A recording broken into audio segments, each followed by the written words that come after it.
Hello बच्चों।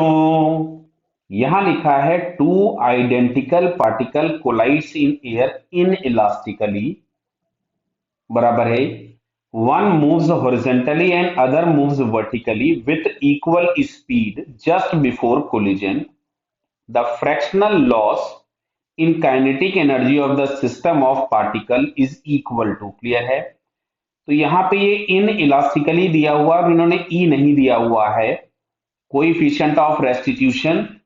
तो भाई बात गड़बड़ हो गई। तो हम लोग क्वेश्चन को परफेक्टली इन इलास्टिक कोलिजन मान करके सॉल्व कर रहे हैं और ऑप्शन चेक करते हैं, अगर कोई आएगा तो ठीक है, नहीं तो यहाँ पे हम लोगों को ई की वैल्यू रिक्वायर्ड होगी। तो हम कोलिजन को परफेक्टली इन इलास्टिक मानते हुए सॉल्व कर रहे हैं। ठीक है, बेसिक कंसेप्ट आपको समझ में आएगा कि हमको क्या करना होता है। तो देखिए यहाँ पे ये मान लिया मास m है और ये इस डायरेक्शन में जा रहा था किसी भी वेलोसिटी v नॉट से, और ये दूसरा मास m है वो इस डायरेक्शन में जा रहा था सेम स्पीड v नॉट से। आपके पास दिया हुआ है इक्वल स्पीड। क्लियर है?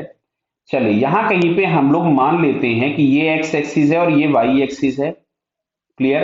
अच्छा, कोलिजन के पहले का डायग्राम ये, कोलिजन के बाद अगर हम परफेक्टली इनइलास्टिक मान रहे हैं तो दोनों स्टिक हो गए होंगे और किसी भी वेलोसिटी v से आगे बढ़ गए। क्लियर?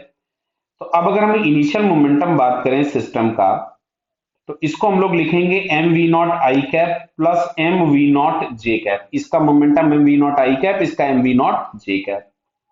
अच्छा, फाइनल मोमेंटम की अगर हम लोग बात करें तो इसको हम लोग लिखना है two m times v. Clear? कोई भी डायरेक्शन होगा नहीं पता, वैसे डायरेक्शन हमको पता है 45 होगा, बट फिर भी अब यहां से अगर हम इनके बोलते हैं कि final momentum is equals to initial momentum, तो भाई मोमेंटम तो सारे टाइप के कोलिजन में कंजर्व रहता है। अगर एक्सटर्नल फोर्स जीरो है तो 2m इंटू वी बराबर हमारे पास, यहां से मैंने एम वी नॉट कॉमन निकाल लिया, यहां से मिलेगा आई कैप प्लस जे कैप। एम से एम हमने उड़ा दिया। अब यहां से अगर हम इसका मैग्नीट्यूड निकालने तो 2 times v is equals to v not root two. तो v बराबर आता है v not by root two, मतलब फाइनल जो स्पीड आ गई या फाइनल वेलोसिटी का मैग्नीट्यूड है that is v not by root to.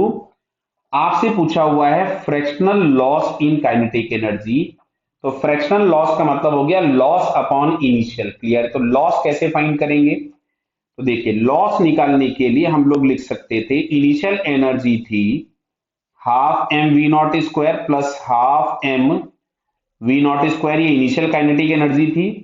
और बाद में मास तो हो गया 2m, बट वेलोसिटी हमारे पास हो गई v स्क्वायर। क्लियर है? तो ये पहले हम लोगों के पास आ गया m we not square minus, इससे 2 से 2 कैंसिल कर दिया m, और इसकी जगह लिखोगे v not square by root two, तो ये आ गया 2। तो फाइनली हमारे पास आ रहा है m we not square by 2, ये हमारे पास लॉस हो गया। क्लियर? अच्छा, फ्रैक्शनल लॉस चाहिए तो हम लोग यहां से लिखते हैं लॉस अपॉन इनिशियल।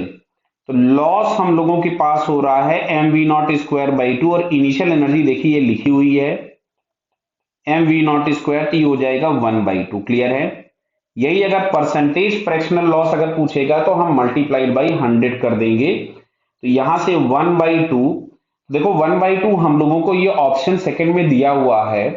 तो जैसा कि मैंने बोला कि कोलिजन को परफेक्टली इन इलास्टिक मान के हमने सॉल्व किया है तो हमको सेकंड ऑप्शन मिल रहा है। अदरवाइज हम लोग इन इलास्टिक कोलिजन में ई की वैल्यू नहीं दिए जाने की कंडीशन में हम ये भी बोल सकते थे कि साहब इनमें से कोई भी आंसर हो सकता है, that depends on the value of E.